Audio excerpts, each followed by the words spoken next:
Have you ever stopped to think that sometimes the quietest place in the world can be the most dangerous? Well, this story proves it.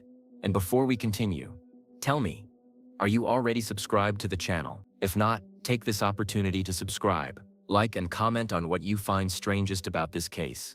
It really helps deliver this content to more curious people like you. That night, hundreds of people gathered to celebrate a book launch.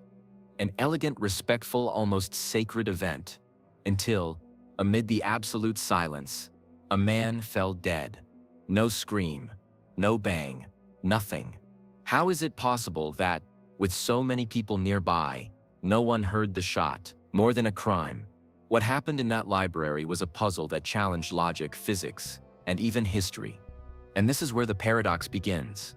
The quieter the place, the louder the truth hidden within. I, Jonh Spencer, have been there. I've walked sound-deadening corridors, touched books that hide codes, and seen people smile as they plotted to kill. Today, I'll tell you not only how they solved the crime, but how this case revealed something much deeper. That the official story is sometimes the biggest lie we've ever been told. So get ready. This isn't just another mystery. It's a journey through buried secrets, unseen traps, and twists that will make you question everything you thought you knew about crime, power, and silence. I remember exactly the first time I set foot in that library. It was like entering a sacred temple, where every brick seemed to hold a secret. The vaulted ceiling, supported by cold marble columns, made me feel small before so much history. The air had a faint scent of old paper, mixed with the almost invisible echo of absolute silence. It wasn't just a library, it was a living organism, and each visitor seemed to respect a silent pact with it. The most curious thing was the way sound seemed to disappear inside. It didn't matter if you dropped a book on the floor or slammed a door, the noise dissolved into the air, as if the building itself had the power to swallow any noise. This always intrigued me. I'd been in silent places before, but this was different. An almost uncomfortable silence, forcing you to pay attention even to the sound of your own breathing. This library wasn't just a place to read, it was a sanctuary of memories, with shelves soaring to the ceiling, filled with rare works and manuscripts that couldn't be touched without special permission. The stained glass windows cast patches of light onto the floor, which slowly changed as the day progressed. That dance of colors seemed to accompany every step, as if the light, too, were part of the history of that space.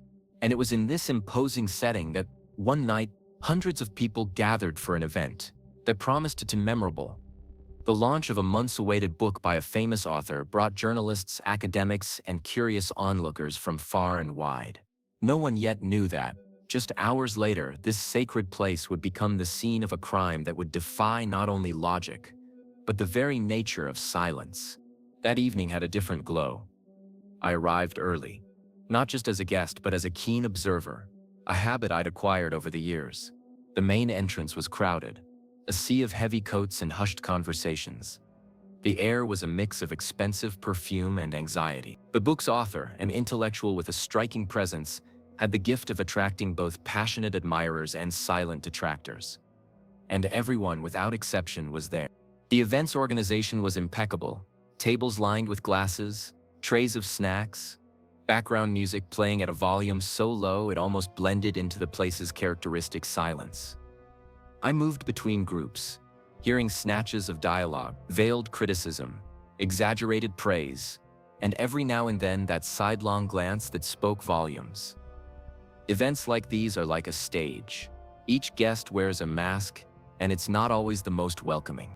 The central auditorium was lit by immense chandeliers, their chains creaking almost imperceptibly. The author took the stage with a confident smile. But those who truly pay attention can tell when a smile is real and when it's just a facade. He seemed to carry something on his shoulders, an invisible weight. Maybe it was nervousness, maybe it was something else. As an investigator, I've learned that these maybes are often the keys to understanding what's to come. As he spoke, I noticed a curious detail. Some people weren't paying attention to the speech. Their eyes scanned the room as if searching for someone or something. It didn't go unnoticed. It's in these small cracks that stories begin to leak out. And that night, something told me that the main narrative, the book launch, was just the cover for a much darker plot that was about to unfold. It was so fast, And yet I remember every detail as if time had decided to drag on at that instant. The author was mid-sentence when a sudden movement in the audience caught my attention. A figure I couldn't see the face leaned slightly. And then, the victim fell. No screams, no boom that should echo with a gunshot. Just the dull thud of the body hitting the ground. What immediately disturbed me was the silence. Not a silence of respect or surprise, but a natural silence, as if nothing had happened. I looked around expecting to see alarmed faces, but most looked confused, not frightened. Some didn't even realize what had happened. It was like watching a magic trick where you know something is wrong but can't quite explain it. I approached quickly. The victim, a middle-aged man, lay with his eyes open, staring off into the distance. No visible signs of a struggle. The only immediate clue was a small, slowly growing red stain on his shirt, but still, no smell of gunpowder, no trace of the noise that must have shattered the library's peace. This detail chilled me to the core.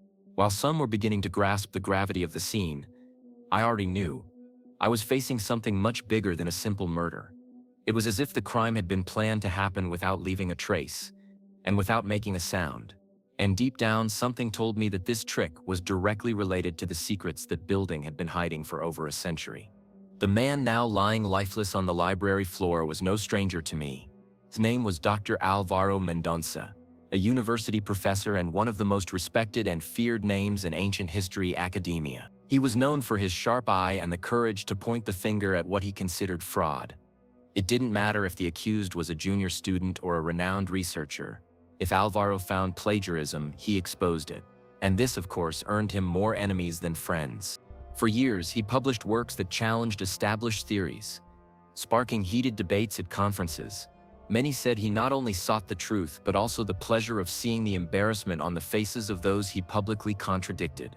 I had interviewed him once before, on a case involving forged manuscripts, and I realized he had that personality trait that blends genius and arrogance, a combination that can attract both admiration and resentment. In recent months, however, he'd seemed more reserved. There were rumors that he was about to release research capable of rewriting part of the known history of an ancient empire. And to make matters worse, it was said that this discovery would jeopardize the careers of powerful figures inside and outside the country. It was as if he were holding an intellectual time bomb, and everyone was waiting to see when it would explode. Now, looking at that body, I couldn't help but wonder if his death was the result of personal revenge or if it was directly related to what he was about to reveal.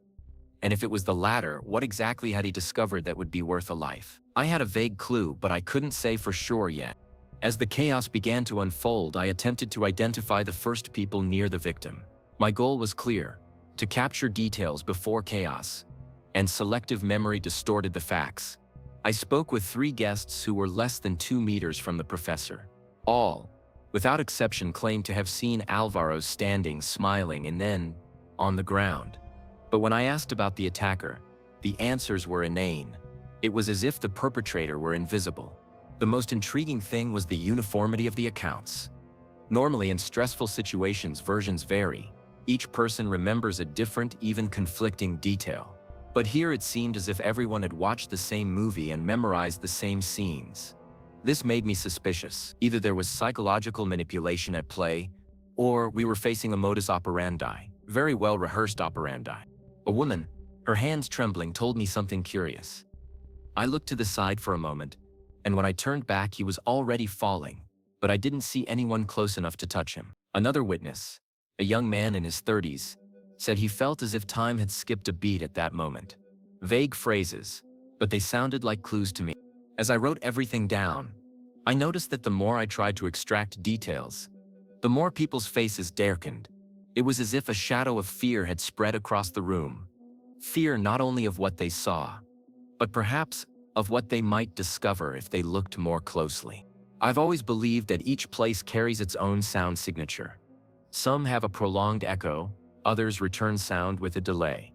But that library, that was different. From the first time I was there, I realized the silence wasn't natural, it was designed. Later, I confirmed it. The building featured a soundproofing system pioneered in the 19th century when the building was built. Each room, each corridor, had layers of materials that almost completely absorbed sound waves. Walking through it was like walking in a world where sound was afraid to exist. You could clap your hands and hear only a faint muffled crack, almost as if someone had placed a pillow between you and the air. I discovered that during recent renovations, modern engineers reinforced this characteristic, creating areas known as total silence zones, where any noise would instantly die. This explained much about the mystery of the gunshot. If the crime had occurred in one of these areas, the sound might have been so muted that even a gunshot would seem non-existent to anyone standing just a few meters away. But it also raised a question. How did the killer know exactly where to act to exploit this peculiarity? As I examined the library's acoustic map, I noticed something that chilled me. The area where the victim fell was directly over one of the building's largest zones of total silence. There was no way this could be a coincidence. It was the first proof that the killer not only knew the place, but had studied it before acting. Once I secured the area, I asked to see the camera footage. The library, being a historic landmark, had a modern surveillance system, but nothing overly invasive. Several strategic points covered everything from the entrance to the main auditorium. When the technician began to roll the footage, I realized everything was clear, until one specific point. At the exact moment of the crime, the footage skipped, as if a few seconds had simply evaporated. At first, I thought it was a technical glitch, but anyone familiar with my profession knows I don't believe in accidents when coincidence is so convenient. The curious thing is that all the cameras were working normally before and after that moment. The time gap was too precise, calculated to the millisecond.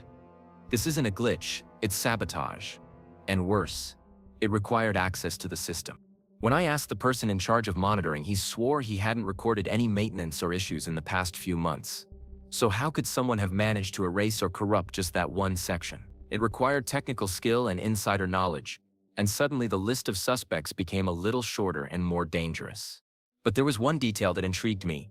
Even with the cut, some surviving frames showed a blur moving quickly in the background. It wasn't possible to make out a face or clothing, but the movement seemed calculated, as if someone knew where each camera was and which angle to avoid. And if I was right, that blur would reappear elsewhere in the building. As the forensic team arrived, I was already crouching beside the body. My gaze sought not just wounds, but answers hidden in the details.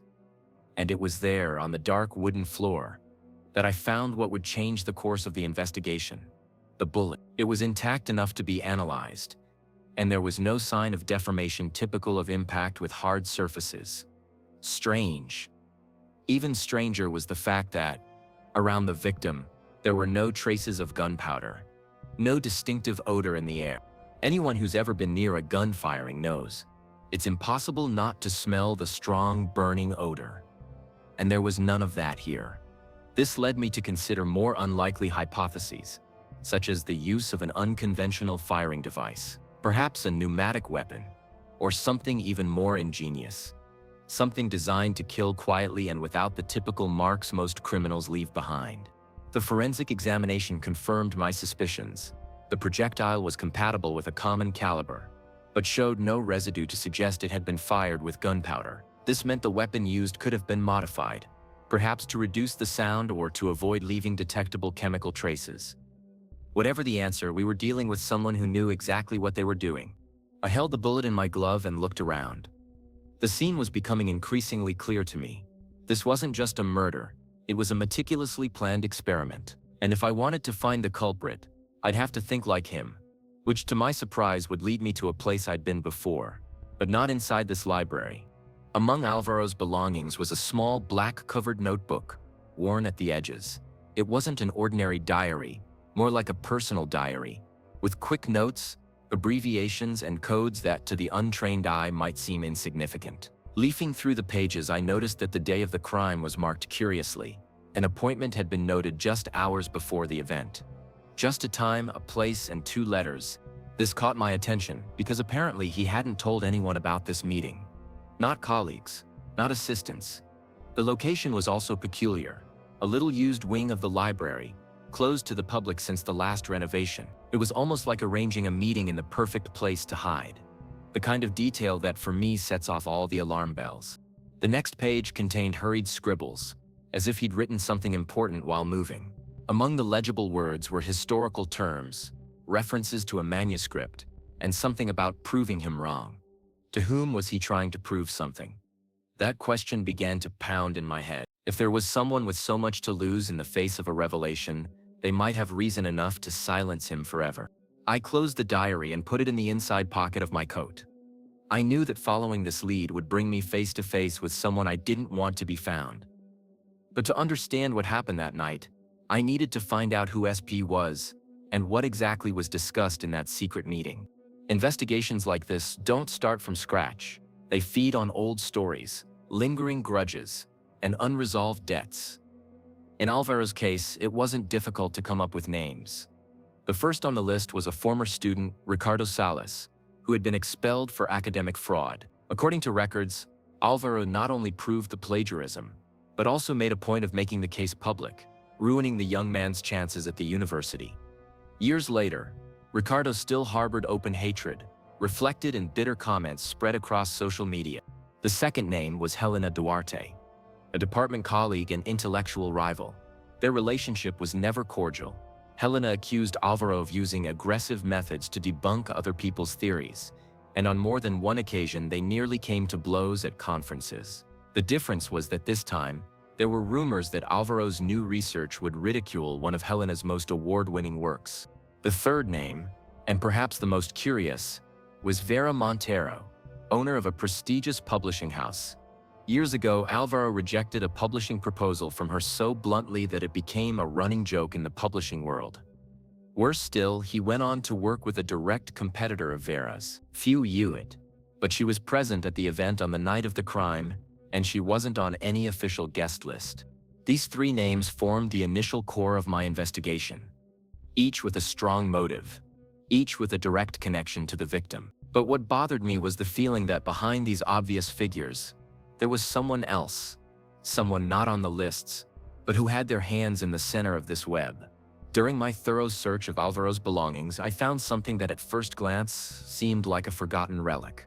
A heavy iron key, with hand-carved carvings and wear marks that betrayed decades of use. There was no label, no identification, but to me it wasn't a random accessory. The weight of the key in my hand seemed to carry silent stories, and in my experience, keys like that never exist without a reason. I showed it to the head librarian, who frowned as if he'd seen a ghost. He told me the key wasn't part of any current library collection. However, he did share an inside legend about a ghost door that had been sealed during the 1920s renovation, leading to a forgotten area of the building. Most dismissed it as a folktale, but something told me it wasn't just hearsay. I spent hours cross-referencing old library plans with current maps and found something intriguing: an unmarked space, an architectural gap, very close to the closed-off wing. It was as if someone had made a point of hiding that area, and if Alvaro had the key with him at the time of the crime, it was obvious he intended to use it, or had used it before. I held the key in my pocket, feeling the cold metal against my fingers, and realized I had just opened a known door, not a physical one yet, but one of investigation. Because if that key truly led to a forgotten place, perhaps inside lay the answer no one wanted to find. In the middle of the interviews, as I jotted down statements from stern academics and hurried journalists, I was startled by a timid voice behind me.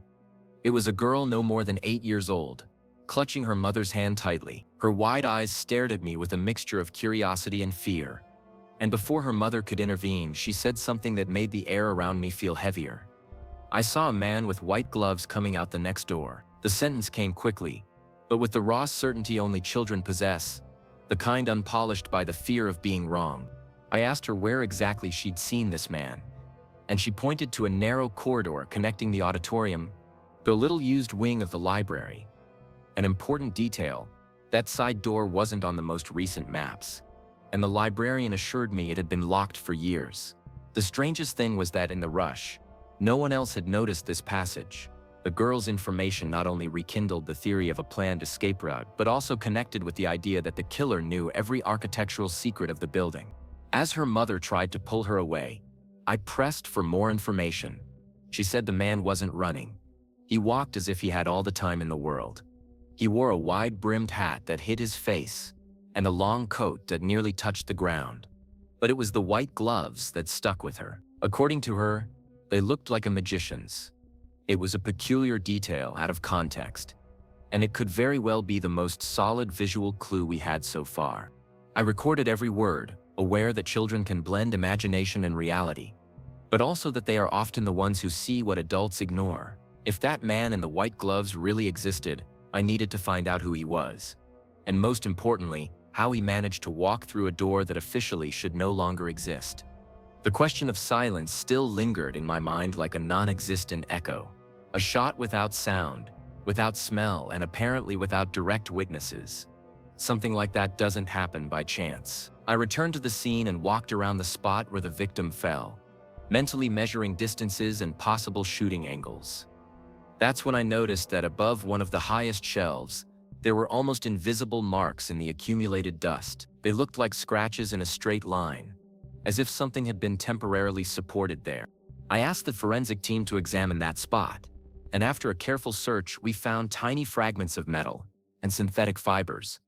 This wasn't gunshot residue from a conventional firearm. Cross-referencing this information with some cases I've investigated in the past, I arrived at a disturbing possibility: a remote firing device, coupled with a homemade suppressor system. In other words, the weapon wasn't in the hands of a shooter at the time, but positioned and activated remotely. This would explain the precise control of the sound and why no one noticed any suspicious movements. The most ingenious thing about it was its simplicity. Imagine a compact metal structure, discreetly placed among books or decorative objects, with an electrical firing system activated by radio or even a timer. By using a projectile adapted to a pneumatic mechanism, the killer eliminated the characteristic bang and smell. It was like turning a crime into a magic trick. Everyone watching the stage, while the real act takes place backstage. But something wasn't adding up. If the killer had set everything up in advance, he had access to the area before the event. This required time, technical expertise, and an absurd amount of confidence that no one would notice until it was too late. And within that short list of possible suspects, few had the profile to pull off something so calculated. I knew I was getting closer to whoever orchestrated this, and by the time I got there, the white gloves might no longer be just a curious detail. Whenever I investigate a crime, I look not only at the people involved, but also at the very stage where it takes place. And in the case of the library, the building wasn't just a backdrop. It was almost a silent accomplice. Digging through old City Hall archives and records from the local historical society, I discovered that the building had once been much more than a book depository. During World War II, it served as a meeting place for members of an intelligence network, who used the space to exchange coded messages and hide compromising documents. The original plans, scrawled in faded ink, depicted an intricate network of corridors and secret rooms, designed so people could enter and exit unseen. Some passages began behind false bookshelves, others disguised as filing cabinets. Over time, many of these areas were closed off but not demolished. In other words, they were still there, waiting for someone with the knowledge and courage to use them. The oldest librarian, a slow-talking gentleman with a sharp memory, confirmed the stories. He said that when he was young, he had heard tales of a ghost corridor connecting the main auditorium to a discreet entrance on a side street, used during times of political persecution. He himself had never seen such a passage, but he remembered doors that one day simply ceased to exist for the public. This detail perfectly matched the girl's information about the man in white gloves. As I walked through certain corridors, I felt a cold draft coming from almost imperceptible cracks in the walls. It was as if the building were whispering, "I still keep secrets." And in that instant, I was absolutely certain that the killer not only knew these secrets, but had perhaps drawn inspiration from the place's own hidden history to create his perfect escape route. Back in my makeshift office inside the library, I decided to take a closer look at the notebook I'd removed from Alvaro's belongings. Among the usual entries of times and dates, there were pages that appeared to be written in a made-up language. It wasn't exactly a language, but a code, scattered combinations of numbers, symbols, and letters that didn't follow any apparent logic. My experience told me this wasn't just paranoid scribbling, there was a pattern. I used the sidelight from a lamp to highlight small, nearly faded pencil marks, noticing that some words were written over others, as if there were a hidden layer of text. Gradually, I began to identify references to specific titles in the library's collection, but not in any normal order. It was a seemingly random sequence of rare books. The most likely hypothesis, Alvaro had created a disguised map, using the locations of these books as points to form a route or message. What caught my attention most was a phrase repeated 3 times, always in quotation marks. The truth should not be read, but assembled. It was almost an intellectual provocation. If he was right to understand what he wanted to reveal, one would have to follow this trail, collecting fragmented clues scattered among shelves and forgotten volumes. The nature of this enigma perfectly matched Alvaro's meticulous mind and also explained why someone might kill to prevent its resolution. I closed the notebook, taking a deep breath. If I was right, it wasn't enough to find the killer. I had to decipher the message he tried to keep silent. And something told me that by following this encrypted map, I wouldn't just discover the motive for the crime, but perhaps stumble upon something too big to remain hidden for long. Reviewing the partial camera footage for the 3rd time, I noticed a detail that had previously escaped me. Helena Duarte, Alvaro's rival coworker, appeared at 2 different points in the library within a time span impossible to cover on foot. At 8:11 p.m., she was in the central wing talking to 2 journalists. At 8:13 p.m., she appeared near a staircase that led directly to one of the total silence zones. The problem: there was no record of her passing through any intermediate region. I decided to confront her.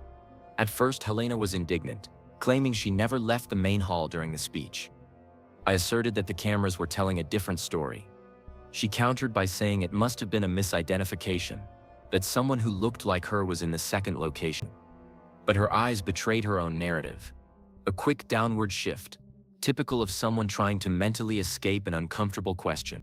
The most curious thing was that at the time of the crime, the area where Helena was caught coincided with the exact spot where the remote-fired weapon could have been positioned without being seen. This didn't automatically make her guilty, but it did undermine the confidence she demonstrated in her own alibi. And in my experience, when an alibi starts to crack, it doesn't take long for the entire facade to crumble. I kept this information to cross-reference with other leads. It wouldn't be wise to accuse anyone without more solid evidence. But if Helena was lying about where she'd been, it might be because she knew more than she was willing to admit. And that, my friends, is the first crack an investigator needs to penetrate. There comes a point in any investigation when waiting is no longer an option. I knew the killer hadn't acted impulsively. He had a clear objective, and he probably hadn't yet fully achieved it. So if I couldn't find him through clues, I would make him come to me. That's how the idea for the fake auction was born. I chose as bait a rare copy of the Lost Letters of Marcus Aurelius, a book rumored to have been studying Alvaro before his death, and which had direct links to the manuscript everyone believed to be at the heart of the conflict. With the help of the head librarian and a contact of mine who specializes in high-end forgeries, whom I won't name, for obvious reasons, we created a perfect replica.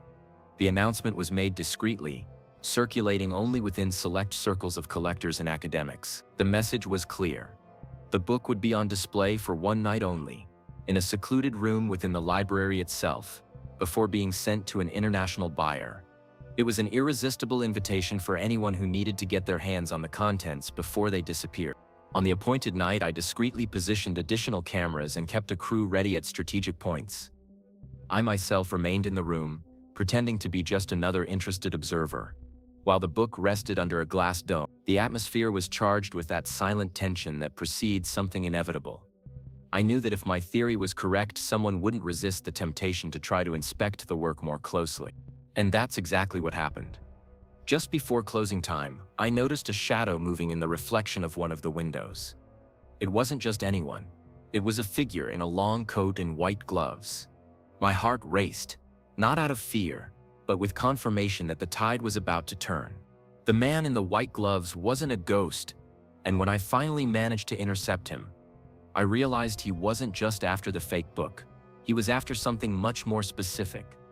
In the inside pocket of his coat, I found partial copies of a yellowed Latin manuscript, covered in marginal notes. The handwritten notes highlighted passages that exposed historical forgeries in the works of a certain renowned scholar, someone whose reputation was virtually untouchable in intellectual and political circles. Most disturbingly, this academic was no ordinary name. He was a high-level cultural consultant, responsible for influencing historical preservation policies, and the author of books that shaped school curricula. If Alvaro's discovery were to come to light, it would not only destroy this man's career, but also tarnish entire institutions that endorsed his works for decades. This was a blow not limited to academia. It would have diplomatic and economic repercussions. Connecting the pieces, it became clear that Alvaro had found concrete evidence of deliberate tampering with original documents, intended to reinforce narratives convenient to certain groups. And, even worse, these manipulations were not recent. They had been occurring for over half a century. His research posed not only a threat to one man's reputation, but a direct threat to the power structure that benefited from this historical lie. The killer, it seemed, wasn't acting alone. He was the executioner of a network, willing to protect its secrets at any cost. And the manuscript, well, it was the key to bringing it all down. Now the question was no longer who killed Alvaro, but who is willing to kill again to keep this truth buried. It was past midnight when I realized the man in the white gloves had disappeared from the room where we'd set the trap. I followed him silently, guided by the almost imperceptible sound of footsteps that echoed only when they touched the cold stone floor. He moved quickly, but not running, a sign of someone who knew every inch of that building and knew exactly where he was going. The path led us to a heavy door, partially hidden behind a shifted bookcase. The ancient lock groaned as he turned it, and the sound seemed more like a call than a warning. We walked through a narrow, damp corridor where the smell of mildew mingled with that of aged paper. The walls, lined with makeshift bookshelves, held stacks of boxes and books that clearly weren't part of the official collection. It was then that I realized that sealed-off wing was in fact a clandestine repository of documents that should never see the light of day.